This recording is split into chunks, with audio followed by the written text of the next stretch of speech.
Hello and welcome to the latest edition of Frozen Cups and Hot Chips. I'm your host, Water Terrell, and again, we're always highlighting the best and the brightest, and you know we're not going to disappoint. We're nestled in the city of Chesapeake today, and we've got Mr. Marcellis Perkins, who has authored a sensational book, a breathtaking book about the origins of us as a people and how we continue to still have to make strides. Marcellus, welcome to Pros and Cups and Hot Chips. Thank you for having me. I appreciate it. Certainly. We're on a short schedule in a nice venue in any town, USA. You've been here before, but we'll make sure we get the info that you come out and support. But Marcellus has a book, A History to Remember, TCU in Purple, White, and Black. The TCU we're speaking of is Texas Christian University. And Marcellus, we're going to jump right into it. Tell us why you wanted to shake up the world with this subject matter.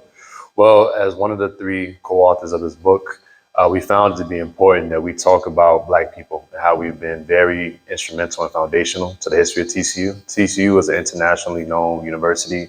Football team was just in the national championship game this past year. Baseball team as well. Business school, top 50 in the country. Medical school on the rise. But none of this exists or happens without the Black people who were there building, giving their time, energy, and effort since day one.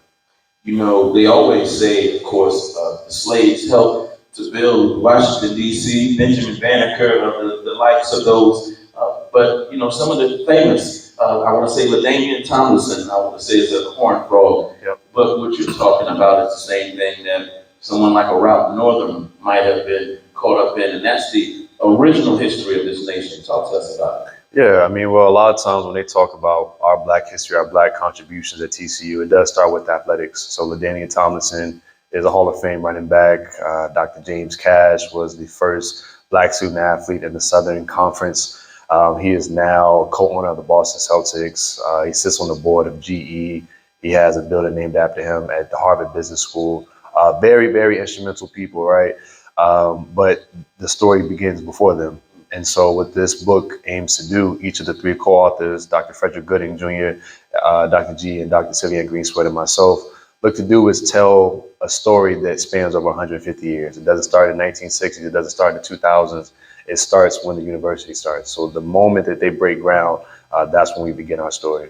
So an author, going to school, a scholar, what prompted that fire within you to get on this journey? I come as one, I stand as 1,000. I came because they did. My family, the community I come from, growing up, Macedonian Baptist Church, everyone I came across, I feel like poured into me. And then as I continued to move forward, seeing what direction God wanted me move into, just keeping my head down and putting my foot on the gas, it started to make sense the more that I did.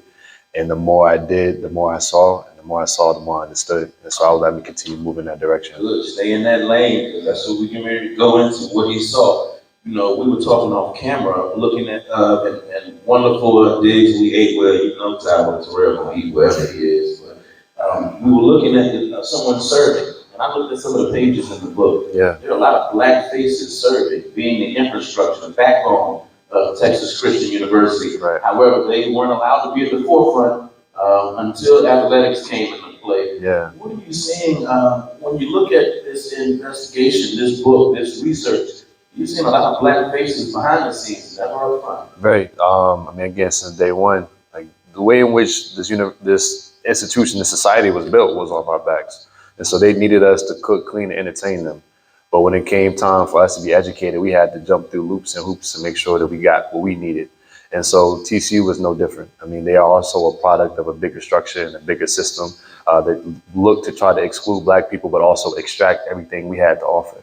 And so with this book, we will see in the pictures Black people serving food, cooking, cleaning. I mean, just that there. Like, we were very intentional in making sure that if we were able to find their names, we at least be able to show their faces, to say that they've always been here, to cook, to clean, to operate, make sure that university existed. And so during the time, they faced a lot of ridicule, they faced a lot of pranks being pulled onto them, but they were very resilient. And so we wanted to make sure that for the first time, in our history that they are being celebrated. And so now their names and their stories and their faces are also being included into the larger story of who TCU is as a university.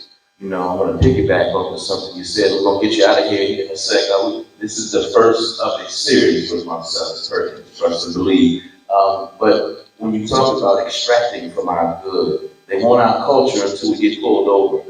It's cool to say things in the verses of the music, but you don't want to be a part of what we go through as a people. Yeah. What did the political infrastructure say when they started noticing that Mr. Perkins, Dr. Perkins, let me say it correctly, Dr. Perkins. Not yet. Dr. Perkins was doing that research and scratching the scabs. What was some of the political pushback? Honestly, I couldn't tell you. I don't really pay attention to pushback because the support is always way more overwhelming than the pushback is. So honestly, I couldn't tell you what the pushback was. But to that point, yeah, they wanted our talent. They wanted everything that we had to offer. One of the stories that I actually forgot to mention during this previous interview was that TCU has a rival of SMU, Southern Methodist University in Dallas. And Southern Methodist had one of the first black student athletes to play in the conference at the time. His name was Lindsey Cole. Jerry Levias. His name was Jerry Levias, football player, ended up going to NFL. When TCU and SMU played at TCU, he got so many death threats that the FBI had to set up on top of the TCU arena with snipers just to protect him, right? It was that's the many death threats he got. We include this in the story. That following year, he does so well. That following year, somehow TCU starts to bring in black student athletes. And so 12 months prior, you didn't want black student athletes. You didn't want black students. You almost tried to kill this young man. This is the 18, 19-year-old trying to do what he loves, play football, almost risking his life to play at a university in a place that did not want him. And then 12 months later, they start bringing in black student athletes. So again, it goes to the question of, what do you love about us? You love what we can do, or do you love me as a person? Wow. You know, a great point. You're doing what someone would say, like an Edward Snowden. In big companies like GM, sometimes it's the whistleblower who helps a small common person, letting them know sometimes how we've been wrong. Now, you spoke about when you were addressing the crew, and okay, we're going to wrap up. You talked about the young men of color. I'm putting together from the Camelot community. I'm doing a Camelot community social and trade festival where we're going to be out in the community. We're going to have young men and women come out to learn how to change the oil in your car, to change the tires. I'm going to set up a station where they learn how to tie a tie, to interview properly, to de-escalate conflict. A lot of times when they see violence, all they know is red. They don't know that you can say, "Oh, my bad, bro. I ain't mean that," or "it was a misunderstanding." Sometimes when you say, we don't know how to give them, we got it, but we don't give it to them. So when you talk about the young men and making those young men call you doctor, because you've got to be able to say it in order to embrace it. Yeah. How important is it when you see a young man that looks like you, that you know you influence? What are you out here saying to them? I mean, whether it's a young boy or a young girl, it's like you got to pour into them. You know, they're the future. So the program I had, I called it Building Up, BU for short. And so I kind of pull from Fergus Douglas' quote, "It's easier to create, healthy children than to repair broken men." So we're building everything that we're doing. We're building. We're trying to build the foundation. At the end of each class, they either have to read or recite. And we got to a point where they could all recite The Ultimate Measure of a Man by Dr. Martin Luther King, which is the ultimate measure of a man is not where he stands during times of comfort and convenience, but where he stands during times of challenge and controversy. So to your point on when they are faced with like conflict and they go automatically to red, there's a difference between reactions and responses, right? And so if we can learn that and have that emotional awareness that I don't need to react, I need to respond.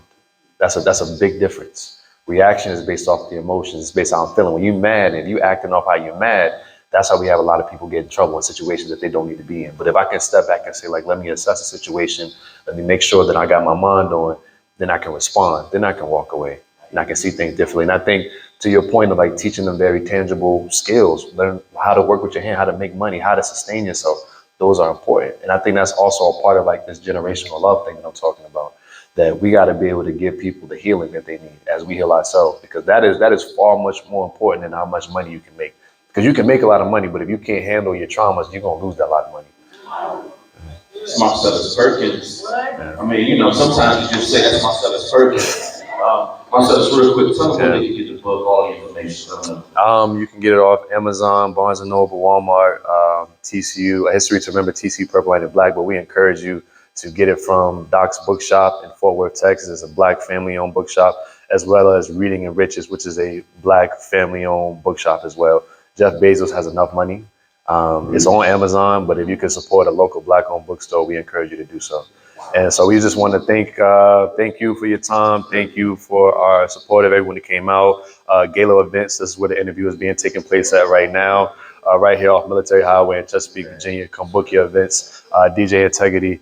So thank you all for coming, and I appreciate you for your time. Certainly. That's Dr. Marcellis Perkins.